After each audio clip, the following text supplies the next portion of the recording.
Hello, എല്ലാവർക്കും നമസ്കാരം. ഞാൻ തെന്നി തെക്കാൻ. ഞാൻ കഴിഞ്ഞ 2 വീഡിയോ ചെയ്തത് കോൺഗ്രസിനെ കുറിച്ചായിരുന്നു. അപ്പോൾ ഇന്ന് ഞാൻ ചെയ്യാൻ ഉദ്ദേശിക്കുന്നത് പ്രധാനമായിട്ടും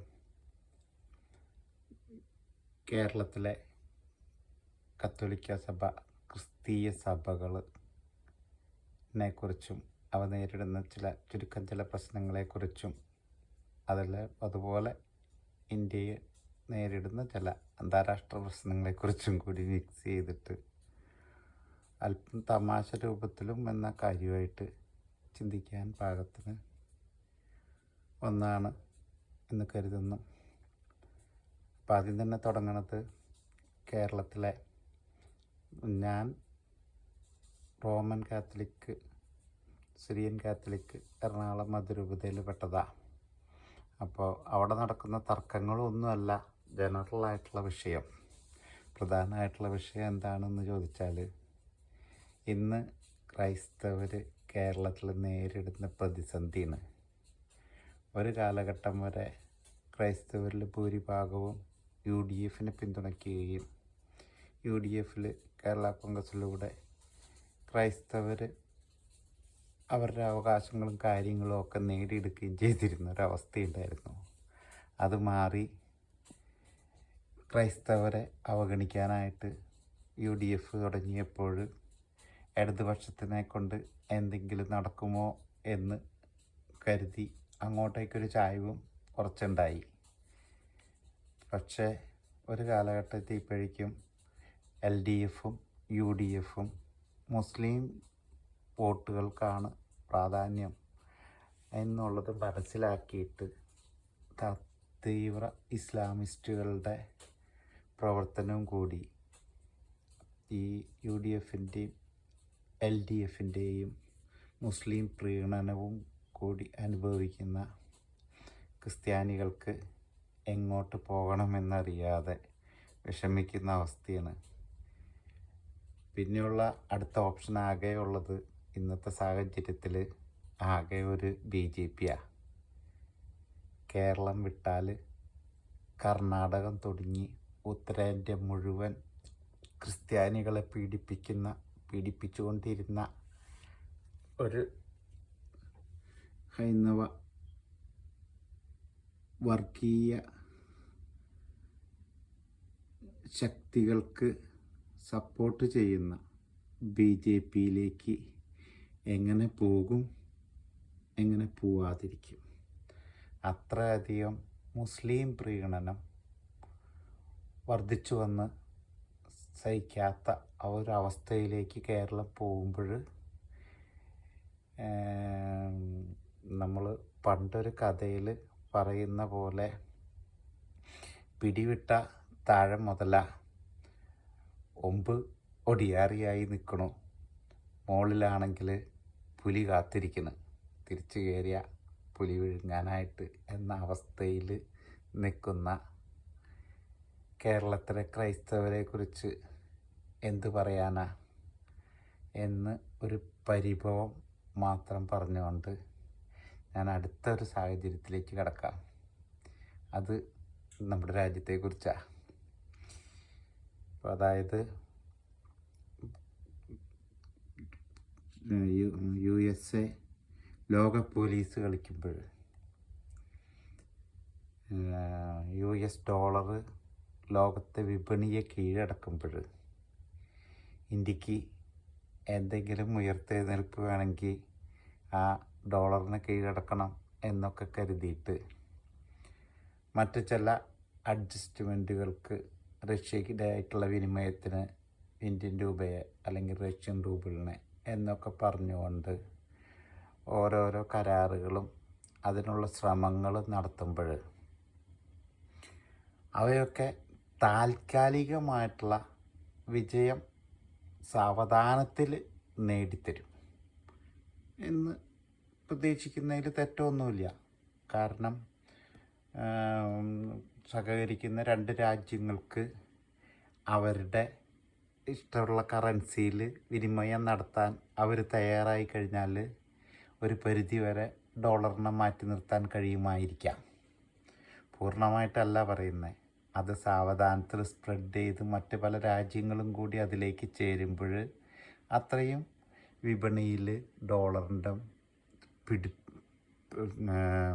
പിടിപ്പ് കുറഞ്ഞുകൊണ്ടിരിക്കും. പക്ഷേ അതിനൊരു മറുവശമുണ്ട്. US$ താഴേക്ക് പോയി കഴിഞ്ഞാൽ ഒപ്പം കയറി വരാൻ പോണത് ആരായിരിക്കും?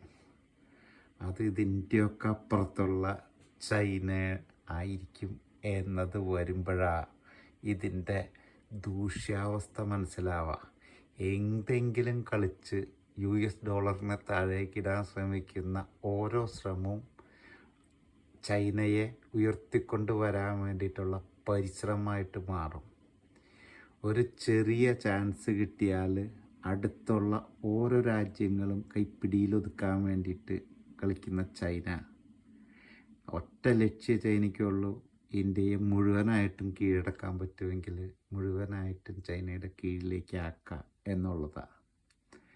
അപ്പോൾ ഈ വക കളികളൊക്കെ കളിക്കുമ്പോൾ അതിൻ്റെ ഫൈനലായിട്ടുള്ള റിസൾട്ട് ചിലപ്പോൾ ചൈനയെ ഉയർത്തിക്കൊണ്ട് വരലായിരിക്കും എന്ന തിരിച്ചറിവോട് കൂടിയാണോ ഇന്ത്യ കളിക്കുന്നതെന്ന് എനിക്കറിയില്ല. എങ്കിലും യഥാർത്ഥത്തിൽ അതിലേക്കായിരിക്കും എൻ്റെ ഫൈനൽ റിസൾട്ട് ഉണ്ടാവുക. കാരണം അത് സക്സസ് ആണെങ്കിൽ.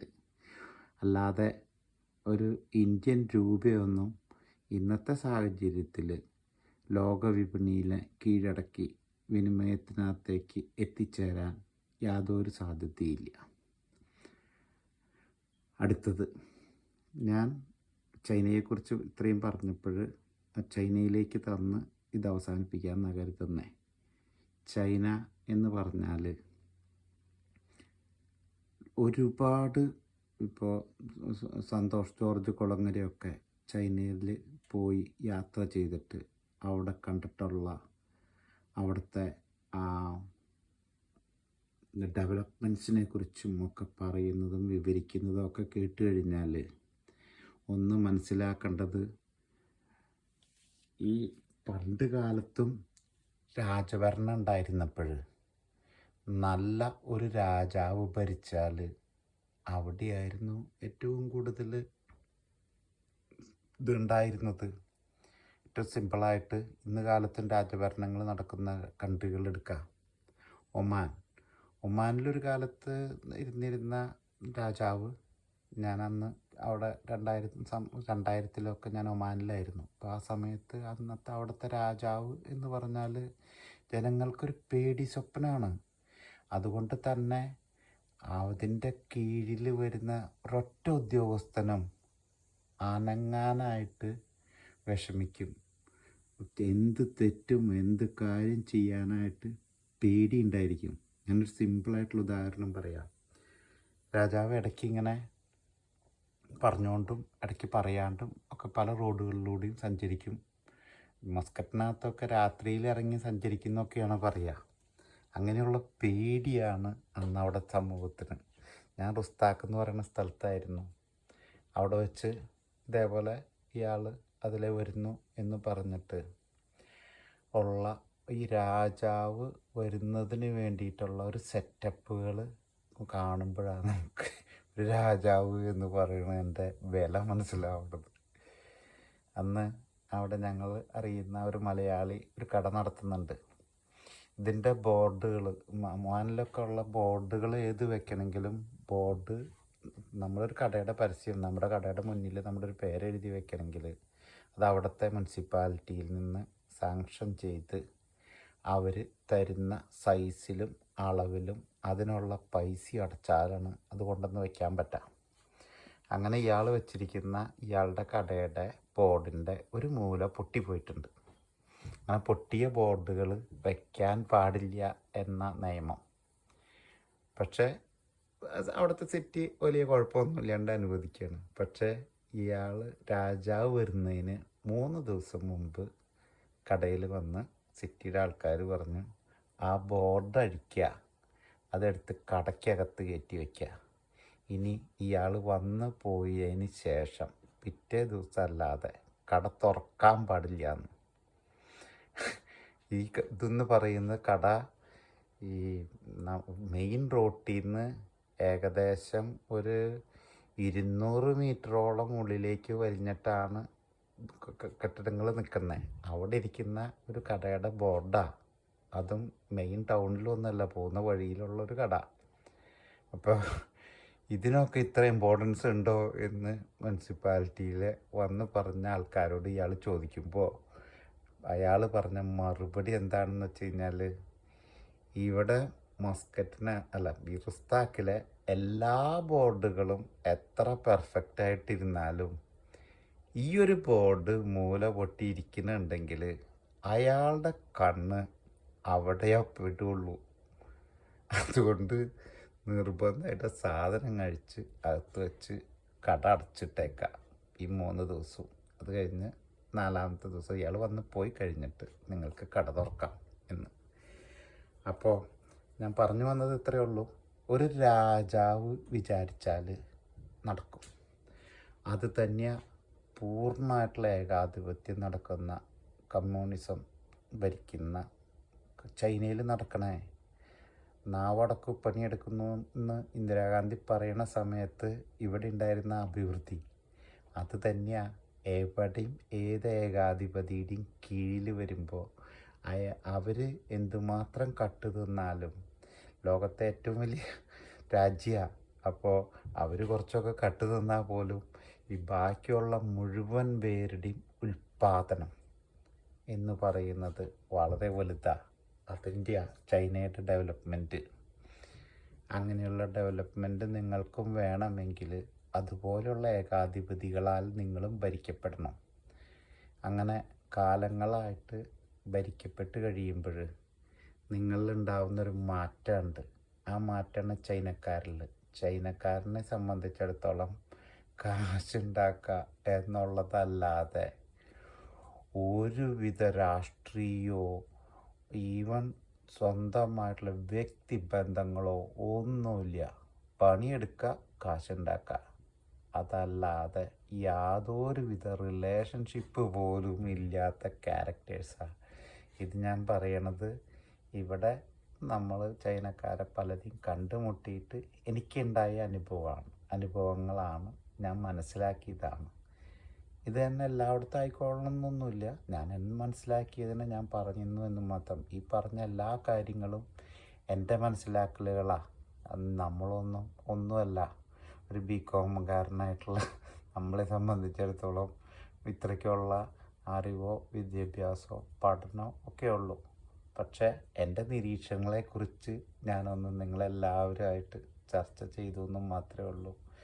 അപ്പോൾ ചൈനയുടെ ഉന്നമനത്തെക്കുറിച്ച് സംസാരിക്കുന്ന അല്ലെങ്കിൽ ചൈന അപ്പടിയാണ് എന്ന് പറയുന്നവർ ആകെ ചെയ്യേണ്ടത് ഈ ഒരു ക്യാരക്ടറിലേക്ക് നീയും ഇറങ്ങി വരെ ഇതിനെ പൂർണ്ണമായിട്ട് ഒരു ഏകാധിപതി അടിച്ചു ഭരിക്കുന്നതിനെ പൂർണ്ണമായിട്ട് അംഗീകരിക്കുകയും ചെയ്യാൻ തയ്യാറുണ്ട് എങ്കിൽ നിനക്ക് ചൈനയെപ്പോലെ ആവാൻ പറ്റും, സക്സസ് ആവാൻ പറ്റും എന്ന് മാത്രം പറഞ്ഞുകൊണ്ട് ഇപ്പം എല്ലാവർക്കും നന്ദി, നമസ്കാരം. നല്ല ഒരു ഭാവി ലോകത്തെ എല്ലാ രാജ്യങ്ങൾക്കും ഉണ്ടാവട്ടെ എന്ന് പറഞ്ഞ് തൽക്കാലം നിർത്തുന്നു. ജയ് ഹിന്ദ്.